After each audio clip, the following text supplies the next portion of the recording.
intéressante parce que, en fait, et vous avez peut-être vu la différence, c'est sous forme de question, c'est sous une forme d'un questionnement beaucoup plus ouvert. Et donc, je pense que ce type d'exposé fait vraiment avancer les choses. Même s'il y a peut-être des choses que je n'ai pas bien comprises, hein, je n'ai pas bien compris par exemple le sens dans lequel vous utilisez le terme intégré. Là, il faudrait peut-être revoir. J'avoue que je n'ai pas compris quand vous posez la question, les ressources doivent-elles intégrer les situations ou les situations doivent-elles intégrer les ressources? Je ne comprends pas le sens dans lequel vous utilisez le terme intégré.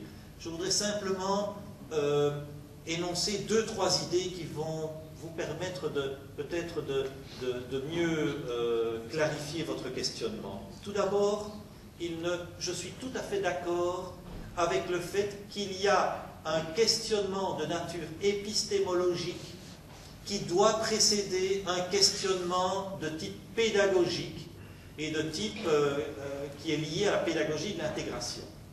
Et donc je considère que l'exposé que vous avez fait est un exposé de type épistémologique.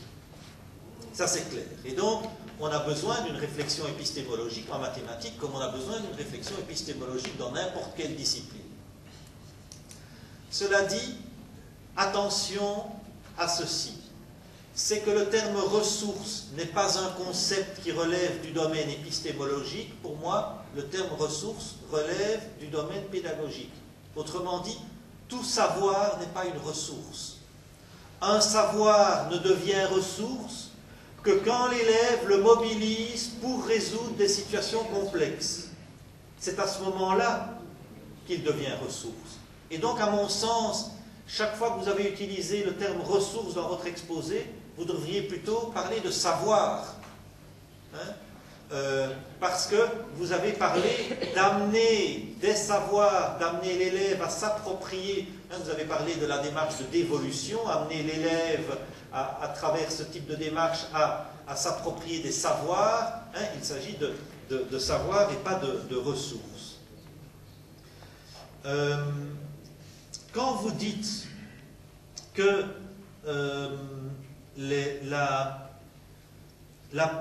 dans la pédagogie de l'intégration, les ressources notionnelles vont du simple au complexe, là je dis non, je me suis peut-être mal fait comprendre ce matin. Ce que je dis, c'est que les ressources doivent être amenées selon la meilleure méthode possible à la disposition de l'enseignant. La pédagogie du projet, la pédagogie Freinet ou encore d'autres approches pédagogiques.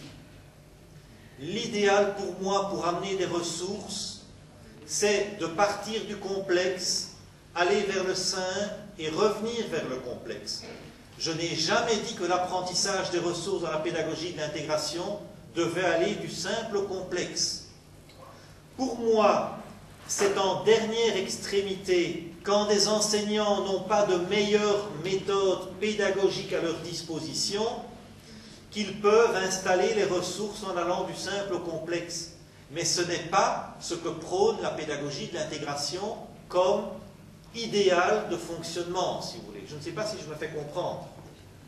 C'est possible de travailler du simple au complexe, mais ce n'est pas ce que recommande la pédagogie de l'intégration.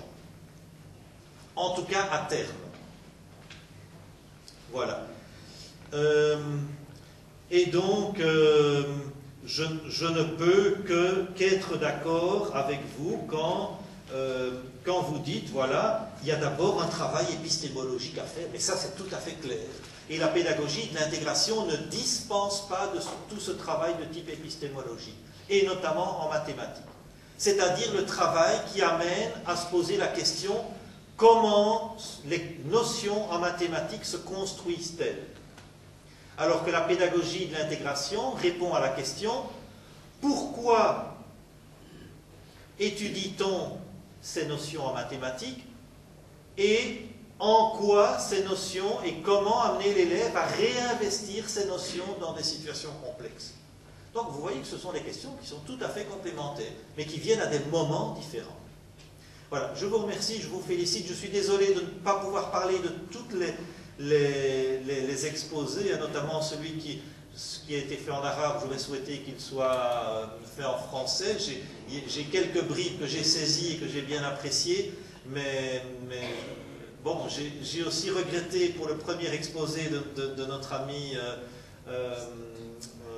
de Shawia Oudiria. J'aurais souhaité qu'il puisse un petit peu développer certains aspects, notamment la manière dont il travaille les situations complètes, les situations d'intégration.